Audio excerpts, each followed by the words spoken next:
قربانی کس شخص پر واجب ہے؟ قربانی کس پر واجب ہے، اس کے نصاب کے بارے میں تفصیل سے بتا دیں آصف صاحب کشمیر سے۔ جناب آصف صاحب، قربانی کے نصاب میں 5 چیزیں دیکھی جائیں گی، 5، یہ خوب اچھی طرح دماغ میں بٹھا لیں۔ اور یہ 5 چیزیں کس دن دیکھی جائیں گی؟ بقرعید کی صبح صادق، یعنی 10 ذی الحجہ کی صبح صادق سے لے کر 12 ذی الحجہ کے غروب آفتاب، یعنی یہ جو 3 دن ہے نا قربانی کے، 10، 11، 12، ان 3 دنوں میں کوئی شخص صاحب نصاب ہو تو اس پر قربانی واجب ہے۔ صاحب نصاب کا مطلب کیا ہے؟ یہاں پر قربانی پر خوب سمجھ لیں۔ سونا ہو کسی کے پاس، یا چاندی ہو، یا مال تجارت ہو۔ تجارتی مال کا مطلب وہ چیز جو بیچنے کی نیت سے خریدی ہو، کوئی پراپرٹی ہے بیچنے کے لیے خریدی، دکاندار کا جو جتنا سامان دکان میں پڑا ہوتا ہے سب بیچنے کے لیے خریدا ہوتا ہے، کوئی کپڑا آپ نے خریدا تھا، خریدتے ہوئے بیچنے کی نیت تھی، تو یہ تجارتی مال کہلاتا ہے۔ چوتھی چیز ہے نقد رقم، کیش، یعنی جو بھی آپ کے پاس بینک میں یا جیب میں جو کیش اماؤنٹ پڑا ہوتا ہے، یہ 4 چیزیں ہو گئی۔ 5ویں چیز ہے ضرورت سے زائد سامان۔ ضرورت سے زائد سامان میں بہت تفصیل ہے، آسان اس کی ایک جو ہم اگر ضبط کر سکتے ہیں تو وہ چیز جو پورے سال بھی استعمال نہ ہوتی ہو، گھریلو چیزوں میں وہ چیزیں جو پورے سال بھی استعمال نہ ہوتی ہوں، جیسے کپڑے، کوئی یا برتن ہے، ڈنر سیٹ ہے، پورے سال استعمال نہیں آتا۔ اسی طرح کوئی پراپرٹی پڑی ہوئی ہے جو نہ کرائے پر دی ہے آپ نے اور نہ آپ اس میں رہتے ہیں، وہ پراپرٹی بھی ضرورت سے زائد میں داخل ہے۔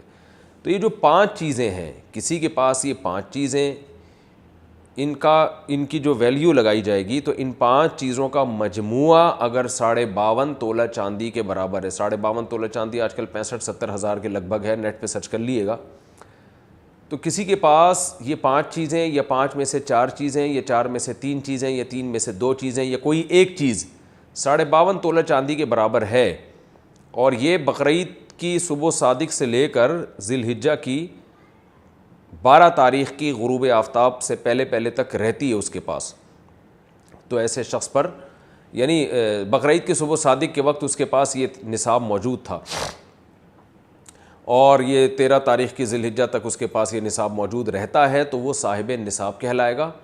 13 تاریخ نہیں، 12 تاریخ، 10، 11، 12، 3 دن، تو وہ صاحب نصاب کہلائے گا اور اس پر قربانی واجب ہے، بشرطے کہ یہ جو 5 چیزیں یا 4 یا 3 یا 2 چیزیں میں نے بتائی ہیں، ان میں سے سب سے پہلے قرضہ مائنس کیا جائے گا، یعنی قرضہ مائنس کر کے 52.5 تولہ چاندی کے برابر بن رہا ہو۔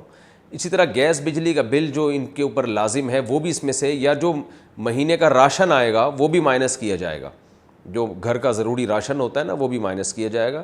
مائنس کرنے کے بعد اگر 52.5 تولہ چاندی کے برابر رقم بچ رہی ہے تو ایسے شخص پر قربانی واجب ہے، چاہے مرد ہو چاہے عورت ہو۔ تو عورت کیسے قربانی کرے گی؟ سونا خواتین کے پاس بہت ہوتا ہے، چاندی ہوتی ہے، چاندی نہیں بھی ہو تو سونے کے نصاب جو ہے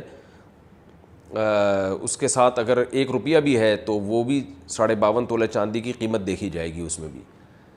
تو عورت کیسے قربانی کرے گی؟ اس کے پاس تو کیش نہیں ہوتے عام طور پہ، تو پورے سال جمع کرے، تھوڑے تھوڑے اپنی جیب خرچی سے بچایا کرے، یا سونا کو بیچ کر کرے۔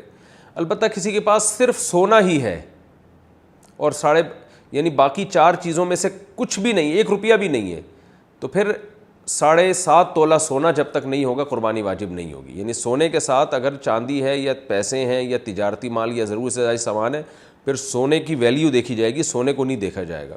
لیکن اگر صرف سونا ہی ہے تو پھر 7.5 تولے سونے سے کم پہ نہ زکوٰۃ ہوتی ہے نہ قربانی ہوتی ہے۔ تو یہ ہے، تفصیل سے آپ کو بتا دیا۔